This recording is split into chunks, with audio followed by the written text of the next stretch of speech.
اما باقاعدہ تقریری سلسلے کا آغاز کرنے کے لیے گزارش کرتا ہوں مولانا محمد شاہد عالی حفظہ اللہ سے کہ آپ تشریف لائیں اور اپنے بیان سے ہم جو جملہ سامعین و سامعات کو محظوظ اور مستفید فرمائیں۔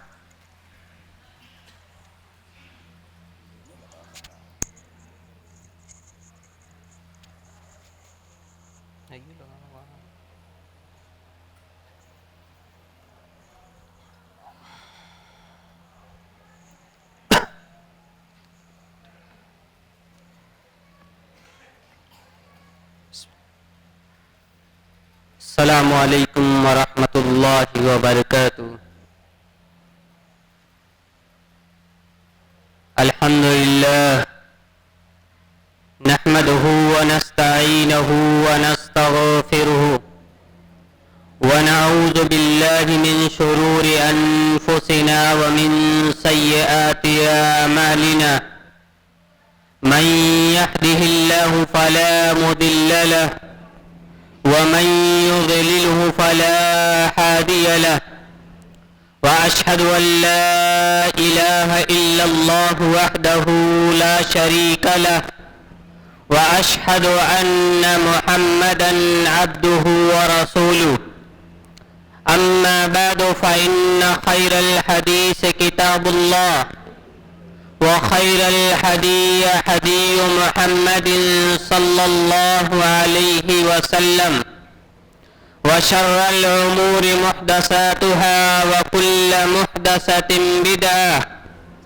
وكل بدعة ضلالة وكل ضلالة في النار فقد قال الله تبارك وتعالى في كلامه المجيد والفرقان الحميد أعوذ بالله من الشيطان الرجيم يا أيها الذين آمنوا قوا أنفسكم وأهليكم نارا وقال النبي صلى الله عليه وسلم من بدل دينه فاقتلوه رب اشرح لي صدري ويسر لي أمري واحلل عقدة من لساني يفقهوا قولي سبحانك لا علم لنا إلا ما علمتنا إنك أنت العليم الحكيم رب زدني علما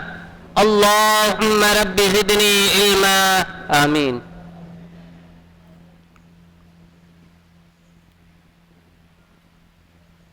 اس جلسے کی صدارت فرما رہے فضیلت الشیخ مولانا رفیق احمد سلفی حفظہ اللہ امیر جمعیت اہل حدیث مئو اور دیگر علماء کرام، معزز سامعین و سامعات،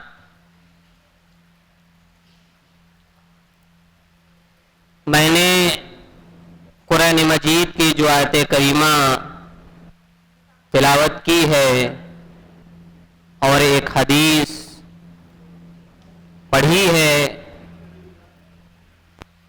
آج کا میرا موضوع ہے جو وہ ہے ارتداد کے اسباب اور اس کا حل۔ مسلمانوں کے سامنے پوری دنیا کے اندر طرح طرح کے مسائل، طرح طرح کی پیچیدگیاں ہیں، خاص طور سے ہمارے ملک ہندوستان کے اندر